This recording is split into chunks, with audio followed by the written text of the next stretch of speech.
Hold your hand out in front of you. Just hold it there. Look at it. Now let me tell you something strange. That hand is glowing. Right now it is producing light. Not reflected light, not the light bouncing off your skin from the lamp above you. I mean light that your cells are manufacturing from the inside. Photons climbing out of your flesh. And you cannot see a single one of them. That sounds like the beginning of a bad science fiction movie, doesn't it? But it is not fiction, it is physics. And it is happening in every living thing on this planet all the time, and almost nobody thinks about why. So let me start with something you already know, and then I am going to peel it apart layer by layer until we arrive somewhere you did not expect. Fair enough? You are warm, that is obvious. Your body sits at about 37 degrees Celsius, roughly 98.6 Fahrenheit. You feel warm to the touch. A dog can feel you are warm. A mosquito can find you in the dark because you are warm. But what does it mean physically to be warm? It means your atoms are moving. Every atom in your body, every molecule of water, every protein folded up inside your cells is jiggling, vibrating, bouncing around. Temperature is just a name we give to the average speed of all that atomic commotion. The hotter something is, the more violently its atoms shake. The cooler it is, the calmer they sit. At absolute zero, which is minus 273 degrees Celsius, they would stop almost entirely. You are very far from absolute zero. Your atoms are busy. Now here is the part that sneaks up on people. Those atoms are not just jiggling for their own entertainment. Every one of them carries electric charge. Protons in the nucleus, electrons whipping around outside.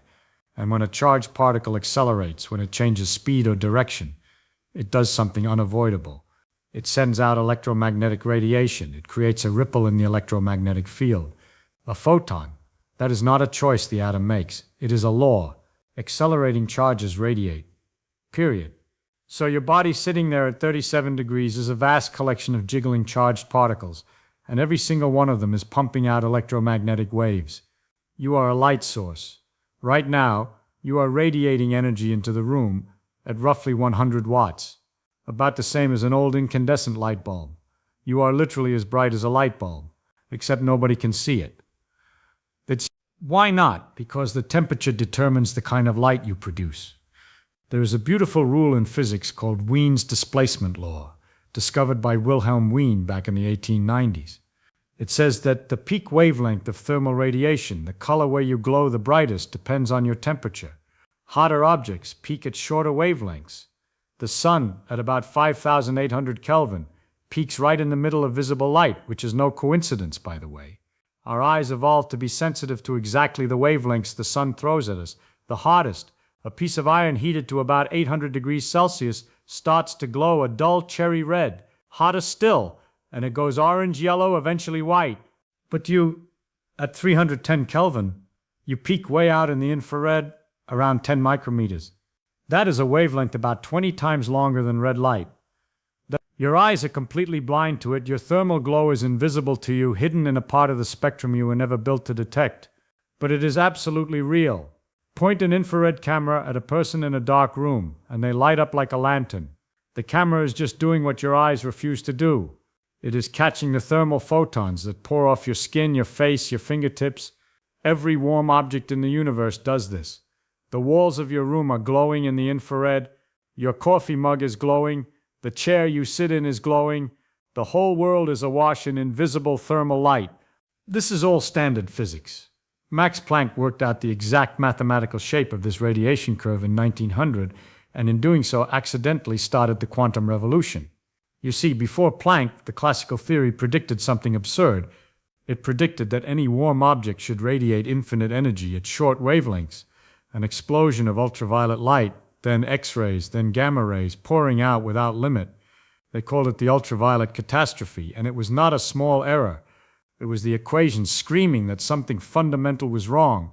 Planck fixed it by proposing that energy comes in tiny indivisible packets, quanta, and that changed everything. The entire edifice of quantum mechanics grew from a man staring at the glow of a warm object and refusing to accept a wrong answer. So the thermal glow of objects is one of the most thoroughly understood phenomena in all of science. We know the curve, we know the physics, we know why hot iron glows red and hotter iron glows white. There is nothing mysterious left in it. Or so you would think, because here is where the story takes a turn. In the early 1920s, a Russian biologist named Alexander Gurwitch was studying onion roots. Onion roots, not the most glamorous starting point, I grant you. But Gurwitch had a sharp eye for oddities, and he noticed something he could not explain. He took 2 onion roots and pointed the growing tip of one toward the side of the other, separated by a thin quartz window, and the cells on the near side of the second root, the side facing the first root, divided faster. They grew more on that side. Something was crossing the gap. Now, here is the clever part of the experiment. Quartz is transparent to ultraviolet light. Ordinary glass is not. It absorbs ultraviolet. When Gurwitch replaced the quartz window with regular glass, the effect disappeared. Whatever was stimulating the growth could pass through quartz, but not glass. That narrowed the possibilities enormously. It had to be ultraviolet radiation. Gurwitch published this in 1923 and proposed that living cells emit what he called mitogenetic rays from mitosis because they appeared to stimulate cell division. The reaction from the scientific establishment was, well, you can imagine, the idea that cells glow, that they broadcast invisible light to each other like tiny biological radio stations, struck most biologists as fantasy. The experiments were fiendishly difficult to reproduce. The statistical methods of the era were crude, and the effects, even when they appeared, were tiny. Within a couple of decades, the whole concept had been largely written off as an artifact, a measurement error dressed up as a discovery, and it sat there mostly forgotten for about 50 years.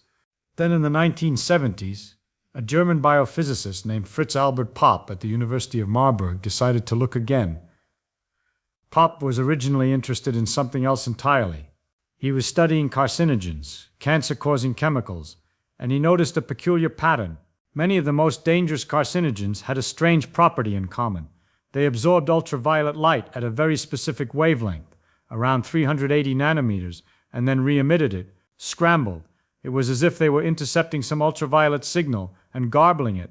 That made Popp wonder, what if there was an ultraviolet signal to begin with? What if cells were actually using light somehow, and carcinogens were disrupting that process? To test this, he needed to know whether cells emitted any light at all. And he had something Gurwitch never had. He had a modern photomultiplier tube. These are extraordinary devices. You put a single photon in, and the device amplifies the signal through a cascade of electrons until you get a measurable electric pulse. A photomultiplier can detect individual photons, one at a time, arriving out of pure darkness. Popp sealed biological tissue inside a perfectly dark chamber, pointed a photomultiplier at it, and waited. What he found changed the question entirely. The tissue was emitting light, not infrared, not the thermal glow we just talked about. This was light in the visible and near ultraviolet range, from about 200 to 800 nanometers. Colors you could see, if only your eyes were sensitive enough. But the intensity was breathtaking in its smallness. We are talking about a few photons to maybe a few hundred photons per square centimeter per second. That is roughly 1,000 times dimmer than the faintest thing a human eye can detect, 1 billion times dimmer than a candle flame. Let that sit for a moment. Your cells are producing visible light, actual photons in the range of blue, green, red, and you are 1 billion times too dim to notice. Now, here is the critical question, the one that separates a curiosity from a discovery. Is this just thermal radiation? Is it just the far, far tail of the Planck curve at body temperature? And the answer is no. Absolutely not. If you calculate the expected number of visible wavelength photons that a blackbody at 310 Kelvin should emit, you get an absurdly small number, effectively zero. The Planck distribution drops off exponentially as you move to wavelengths much shorter than the peak. At body temperature, the chance of thermally producing a visible photon is so fantastically small that you would wait longer than the age of the universe to see one emerge from a single square centimeter. The thermal explanation does not work, not even close. Something else is going on inside your cells. So what is making this light? Let me walk you through the chemistry, but gently, because the beauty here is in the logic, not the jargon. Every cell in your body runs on oxygen. You breathe it in, your blood carries it to your tissues, and deep inside each cell, in tiny structures called mitochondria, that oxygen participates in an elaborate chain of chemical reactions. Think of it like a waterfall of electrons. At the top, high-energy electrons are stripped from the food you ate. They tumble down through a series of protein complexes embedded in the inner membrane of the mitochondria, each step releasing a little bit of energy, like water falling from one rock ledge to the next. And at the very bottom of the waterfall, oxygen is waiting. It catches those spent electrons and combines with hydrogen to form plain water. Along the way, the energy released at each step is captured and stored as a molecule called ATP, which is the universal fuel of life. This is cellular respiration. It is happening right now in roughly 37 trillion cells in your body, all at once, every second you are alive. But the system is not perfect. It cannot be. No waterfall catches every drop. In any chain of electron transfers involving oxygen, a small fraction of those electrons go astray. Maybe 1 or 2 out of every 100 slip off the track at the wrong moment. And when a stray electron hits an oxygen molecule at the wrong angle, it creates what chemists call a reactive oxygen species. Superoxide, hydrogen peroxide, the hydroxyl radical, singled oxygen. These are oxygen molecules, or fragments of oxygen molecules, that are extraordinarily reactive, chemically desperate to grab electrons from anything nearby. They are the sparks that fly off the machinery of life. Your body produces billions of them every day, just as a side effect of breathing. And here's the key. When these reactive oxygen species collide with the fats, proteins, and other molecules inside your cells, they kick off a chain of oxidation reactions. Fat molecules in cell membranes get their hydrogen atoms ripped away. Protein backbones get nicked. And in this cascade of oxidative chemistry, something happens that most people never think about. Some of the reaction products end up in what physicists call an electronically excited state. What does that mean? It means an electron in one of these product molecules has been bumped up to a higher energy orbital. It is sitting where it does not belong, carrying more energy than it should. And what does an excited electron do? The same thing any system does when it has more energy than it wants. It falls back down. It relaxes to its ground state. And when it does, it releases the difference as a photon. Not a thermal photon. Not a photon born of jiggling atoms and random thermal motion. A photon born of chemistry. A photon that carries a very specific energy determined by the particular electronic transition that produced it. And those energies land squarely in the visible and near ultraviolet range. The main culprits are triplet excited carbonyl groups, which emit in the blue-green region from around 350 to 550 nanometers, and singled oxygen, which emits in the red and near-infrared, around 630 and 703 nanometers, with another band out near 1270 nanometers. These are not hypothetical. These are measured. You can match the spectral fingerprints. So your body glows in the visible range, not because it is hot, but because it is alive. The light is a byproduct of the very metabolism that keeps you from being dead. Every breath you take feeds oxygen into a system that, as a side effect, produces these little flickers of visible light climbing out of the chemistry of your mitochondria and your cell membranes. These are called biophotons, photons from life. And once you start measuring them carefully, as researchers did throughout the 1980s and 90s with increasingly sensitive cameras and photomultipliers, the patterns that emerge are fascinating.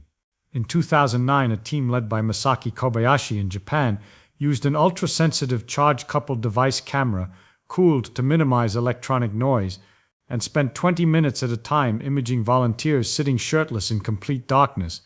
They had the subjects come back at different times of day, morning, midday, afternoon, evening. What they captured were ghostly images of human silhouettes glowing faintly against absolute black. Your biophoton emission is not uniform across your body.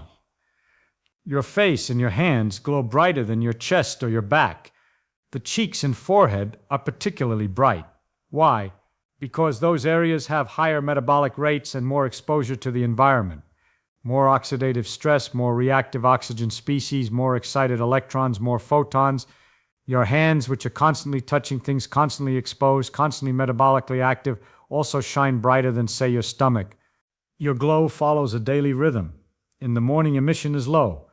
It rises through the afternoon and peaks in the late afternoon, somewhere around 4 in the afternoon, then gradually drops through the night.